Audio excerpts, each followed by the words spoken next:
Está no ar o Pod Talk, hoje de forma excepcional, trazendo sobre a Páscoa. Feliz Páscoa para você, viu? Hoje para falar sobre esse tema e sobre outros, mais precisamente a vida do seminarista, o Marcos, ele que é o Marcos Oliveira, está seminarista, vai falar um pouco sobre essa vocação, vai falar de onde surgiu isso para ele e também vai explicar um pouco sobre esses dias, né? A Quaresma, a Semana Santa, a Páscoa, né? Então fique aí, já se inscreve, ativa o sininho, curte, comenta, compartilha, fique à vontade, estamos aqui ao som do Lulu Santos, show de bola, viu? Você gosta também desse estilo assim de música, Marcos? Conta aí.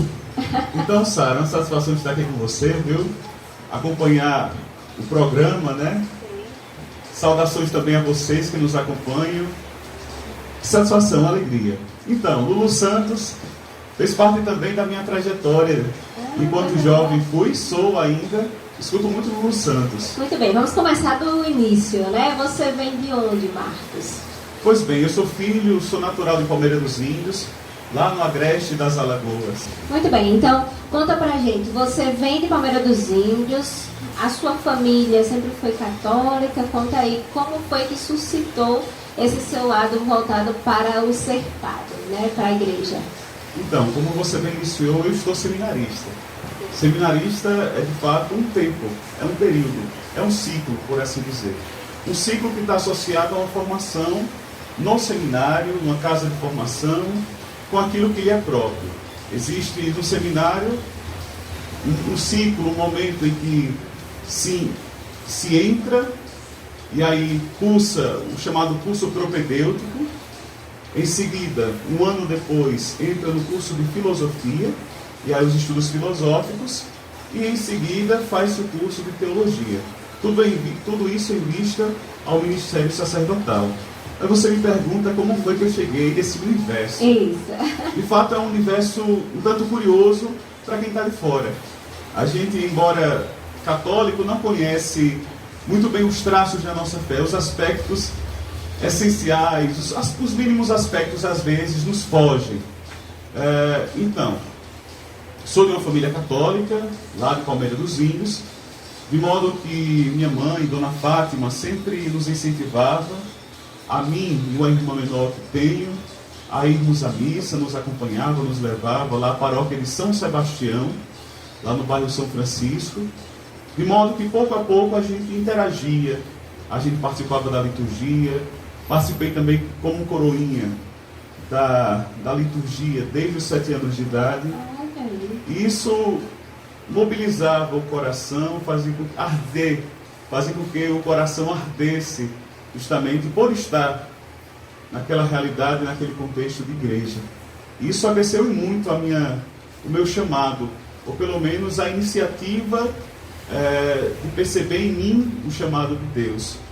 É claro que, embora a gente se proponha a fazer uma caminhada de seminário, o chamado é feito por Deus. A gente acolhe. E pouco a pouco a gente vai discernindo esse chamado. De modo que fui todo o meu itinerário enquanto criança, pensando, conjecturando, me expondo à realidade de igreja e também com um grande interesse de descobrir o que era ser padre. Graças a Deus passaram muitos sacerdotes, muitos religiosos na minha vida, a qual deram testemunho de vida. Isso só crescia em mim também o desejo. Mais ou menos aos 10 anos, de 10 para 11 anos, fui ao pároco da minha paróquia, questionando ele como é que fazia para saber, para conhecer o seminário, ou esse processo de formação que haviam me dito que chamava seminário. Se era só para gente grande, se era para criança. Exatamente. Parecia uma realidade tão distante e tão aquém da minha realidade. Então, o padre José da Silva, que era o pároco de então,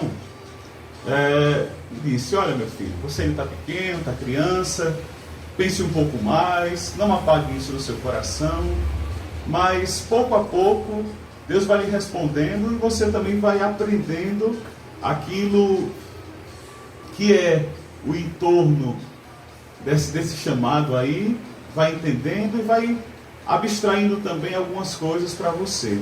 Mas por hora, vá vivendo a sua vida, vai estudando e aprendendo também aquilo que era essencial para aquele momento da minha vida. E aí, com quantos anos você chegou? Ainda passou por algumas provações antes de entrar no seminário? Tipo, não quero mais ser coroinha, não quero mais ser padre, vou viver um outro lado. Teve a fase rebelde? Tive, mas foi uma fase assim muito bem vivida. Não digo que cheguei à rebeldia, mas sempre era incluído nas rodas de conversa, de amigos que tocavam também. Aprendi a tocar violão, aprendi a tocar guitarra.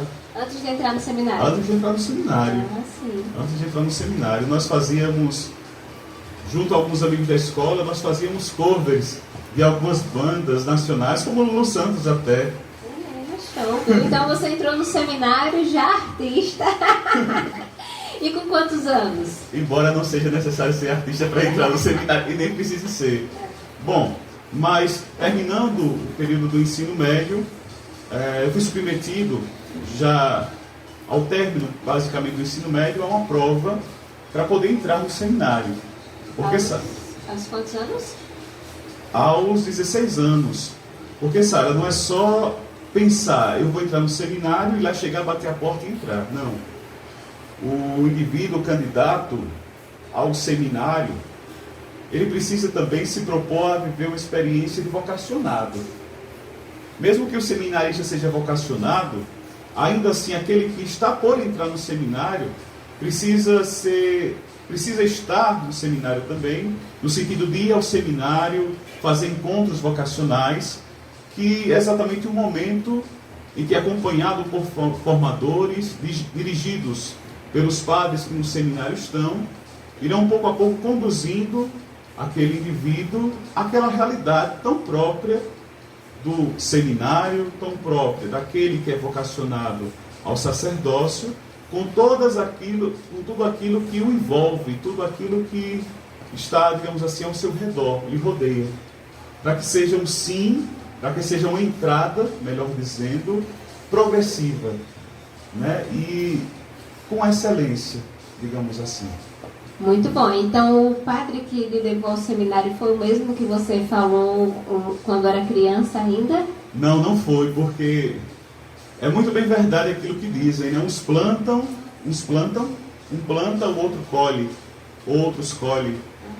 Quando terminei o ciclo de encontro vocacional, que basicamente foi de 1 ano, o padre já não era o mesmo da minha paróquia, já era um outro, o padre David.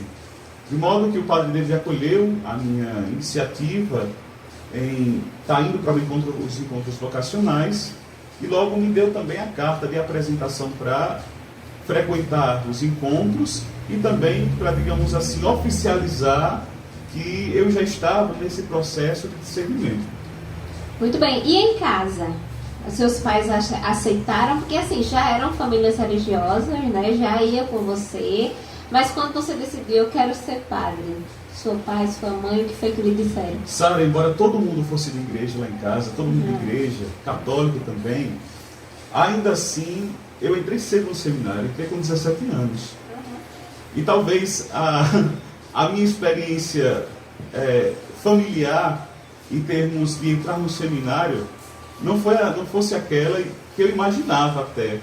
Porque, por parte da minha mãe, a minha iniciativa por entrar no seminário não foi bem acolhida. Não que ela não quisesse que o filho fosse padre e tudo mais. Ela queria um neto. Talvez ela pensasse a perspectiva de mãe, para mim, fosse outra.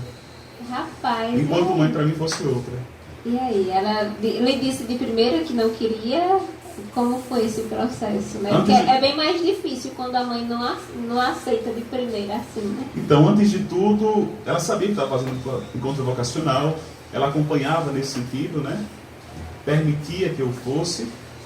E depois, terminando os períodos de encontro, realizando a avaliação, a prova para o ingresso no seminário, fui até ela dizer, né? Mãe, fui aprovado na prova e já me deram uma data de entrada no seminário. O que é que a senhora me diz acerca disso? A senhora teria alguma coisa para me dizer? Talvez fosse aquele momento em que eu queria dar a ela também a oportunidade de me influenciar na decisão. Ah, meu filho, aprova.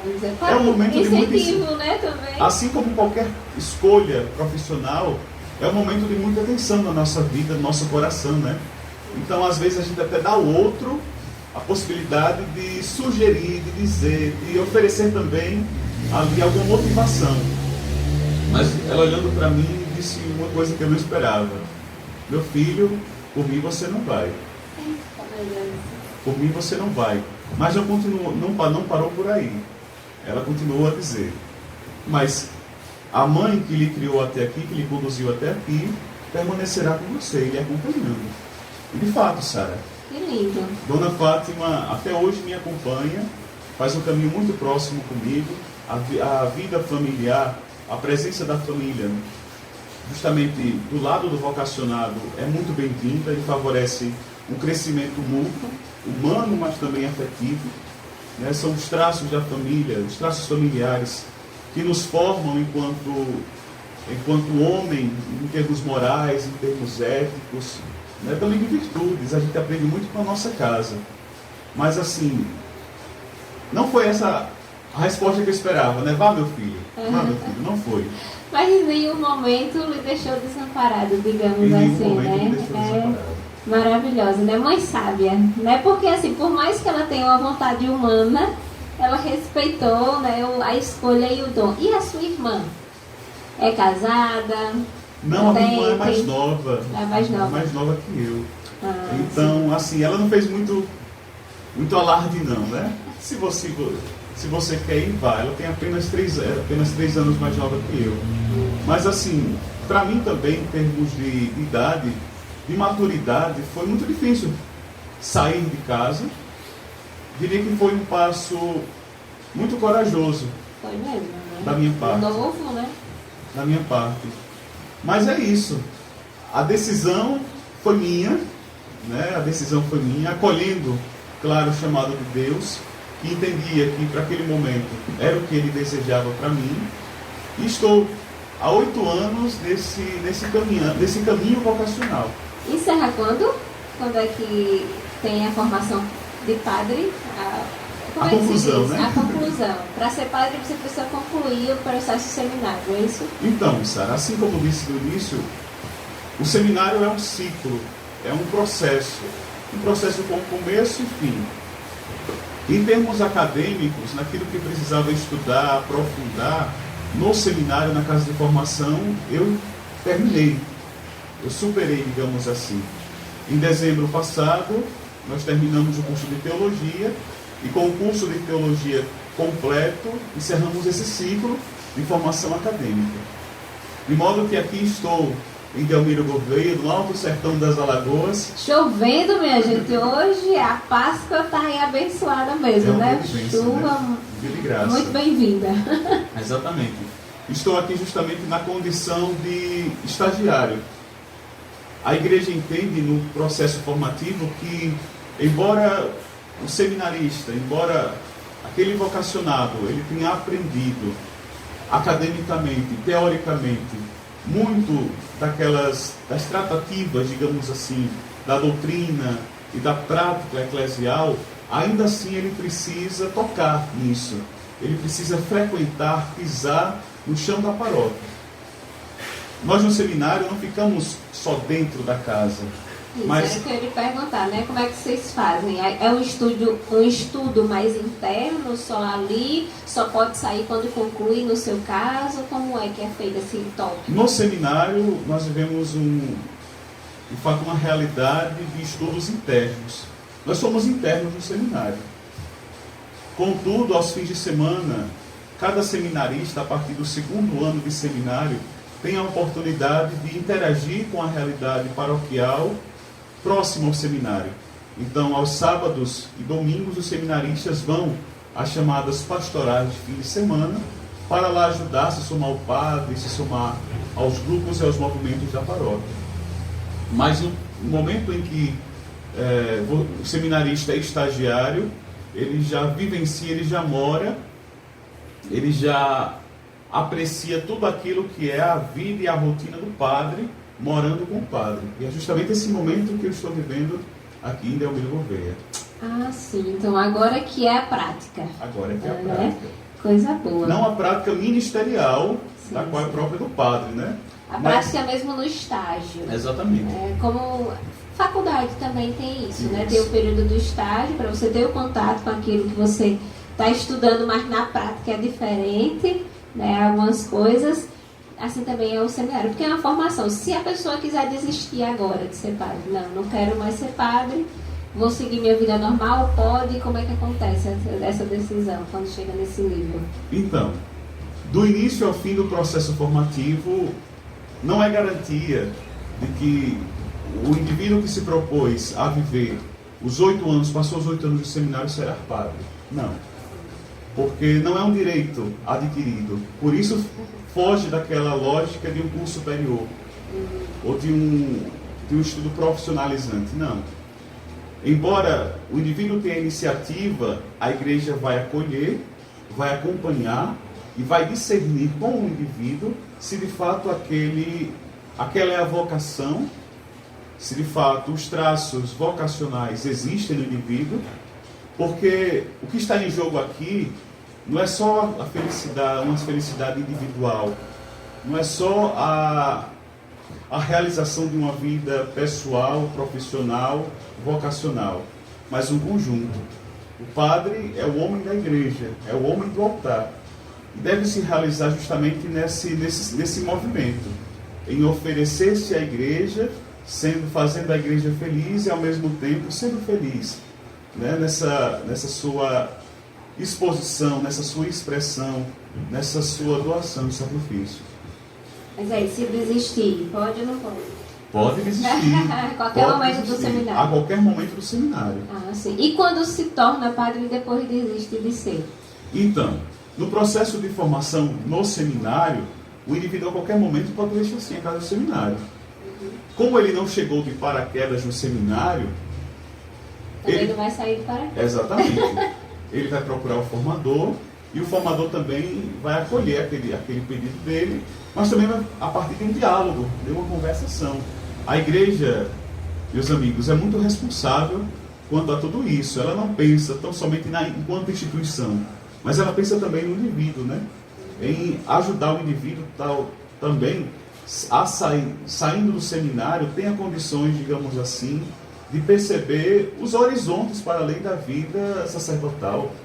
É verdade, porque tiveram alguns casos que aconteceram por aqui, que teve padre que deixou de ser padre para viver uma outra realidade, teve padre que deixou de ser padre para casar, né, para ir embora com alguém, para viver sua vida de matrimônio, e chamou muita atenção pela coragem, né, porque assim, requer muita coragem, e é isso que eu queria também tocar nesse assunto contigo. Ao seu ver, já entrando nessa realidade de padre, tem alguém que você se inspira enquanto sacerdote? Tem alguém que você diz, poxa, a forma que ele conduz aquela paróquia é legal, eu vou buscar seguir esses passos que essa pessoa está fazendo, que esse sacerdote, esse padre?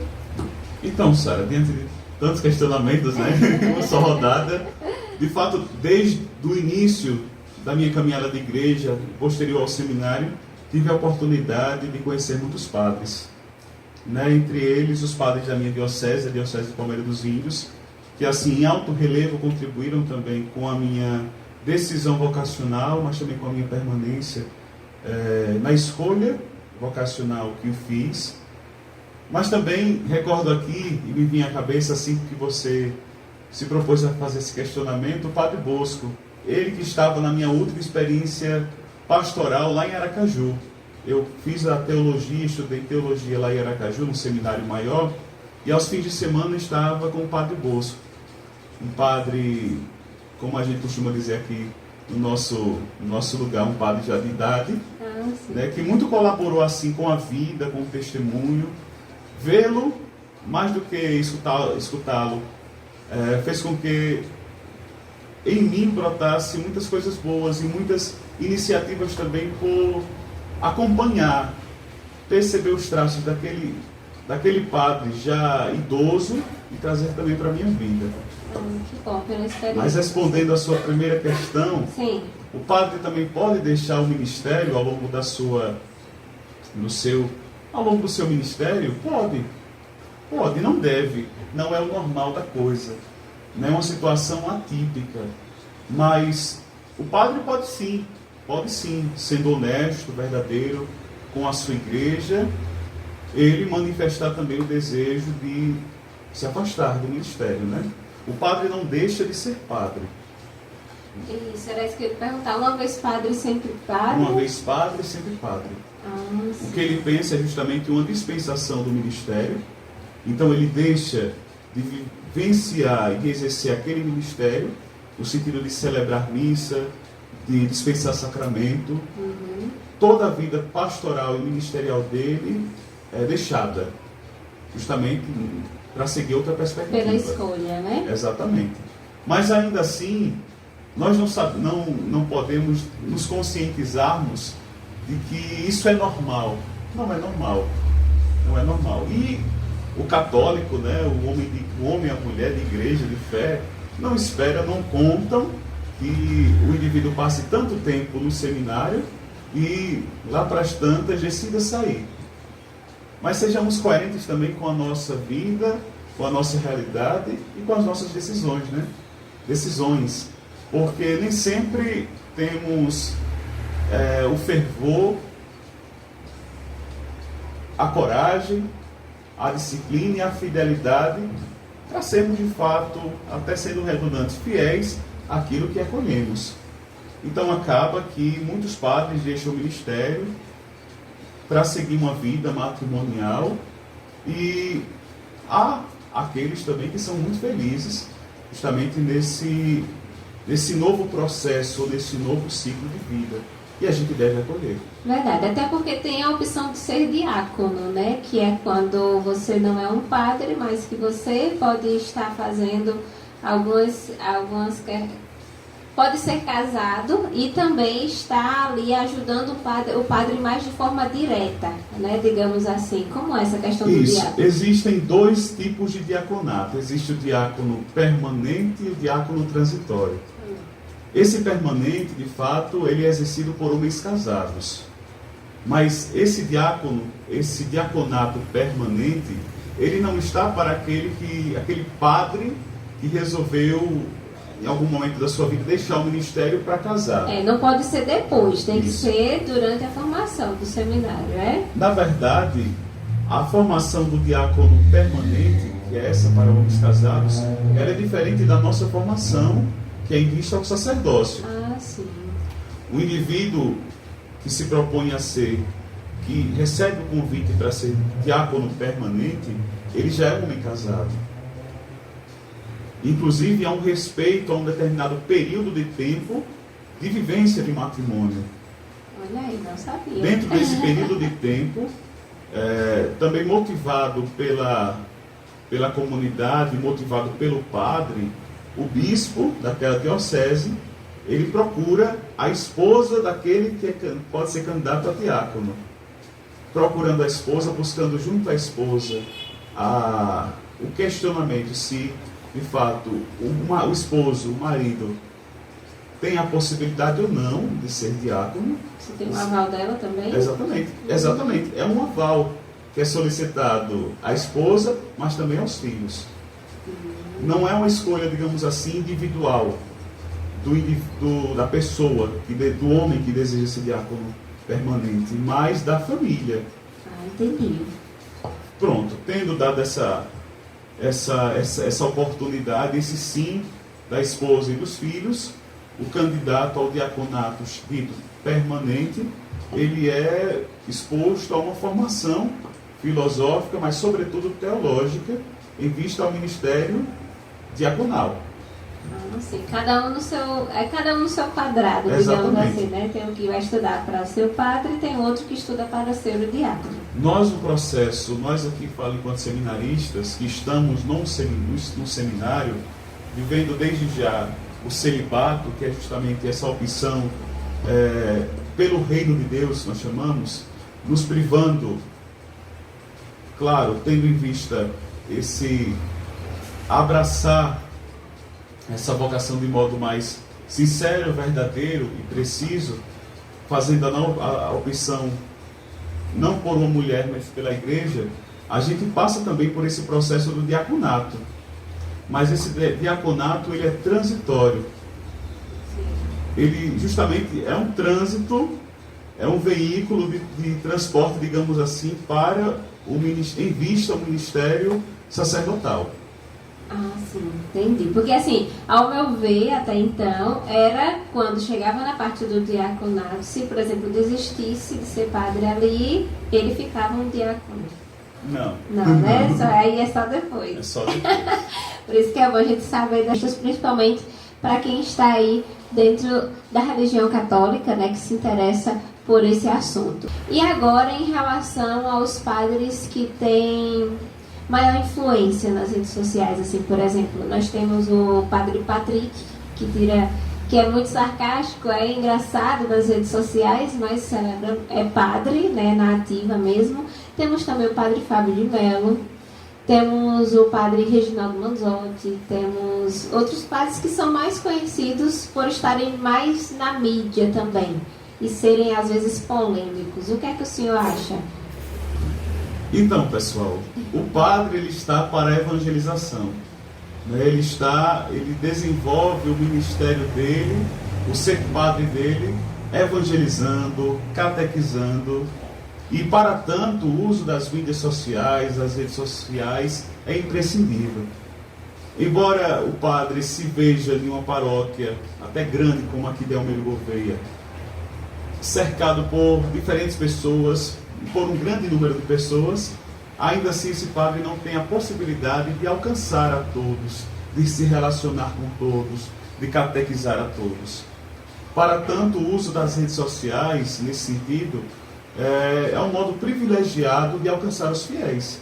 Até desmistificar, né, a ideia do padre intocável, do padre já velho, né, do padre mais na terra, né, distante, ele lá e eu cá uma pessoa santa intocável, né, porque assim, as redes sociais eu também vejo dessa forma, de trazer a igreja mais para perto, né, para não deixar algo tão distante, tão algo que é só para quem é santo, só vai quem é santo, pelo contrário, né, quem não é tem que procurar ainda mais. De fato, você trouxe algumas personalidades, digamos assim, do nosso tempo, em termos de mídia, né? Mas celebramos agora há pouco a morte, mas a vida também de um grande protagonista, digamos assim, dessa presença da igreja na mídia, que foi o Monsenhor Jonas Abib, né? Sim, da Canção Nova. Fundador da Canção Nova. Mas também poderíamos aqui falar de tantos outros padres que conseguiram, se expondo à mídia, pondo-se frente à mídia, exercer uma expressão, e aqui até institucional, muito grande, difusa. Nós temos o padre Reginaldo Manzotti, o padre Marcelo Rossi, aqui no Recife o padre João Carlos, um outro, até mais antigo e conhecido por todos nós, o padre Zezinho, a partir das suas músicas. Então, a mídia social, as redes sociais, o Instagram, o Facebook, o WhatsApp, são potencializadores de catequese, de evangelização, e para tanto devem ser utilizados. Quando bem utilizados, exatamente, é verdade. E devem ser utilizados justamente com essa finalidade. Quando foge disso, já há um desvirtuamento, né? Então, o padre deve sim acompanhar aquilo que está sendo posto e aquilo que os seus fiéis estão, digamos assim, visualizando, comercializando, interagindo. Tem que participar também do que o seu tempo está vivendo, né? Cristo acompanhou, vivenciou as dores, os sofrimentos, as alegrias do seu tempo. E a igreja também tem essa intenção de acompanhar o seu tempo. Verdade, muito bom. Acompanhar então, o seu tempo. Aproveitando isso, já vamos falar sobre a quaresma, né? A quaresma se dá justamente nesse acompanhar e no refletir no nosso tempo e no tempo passado? Como é que você trata a quaresma? Então, a igreja nos ensina que a quaresma é esse período de 40 dias, né?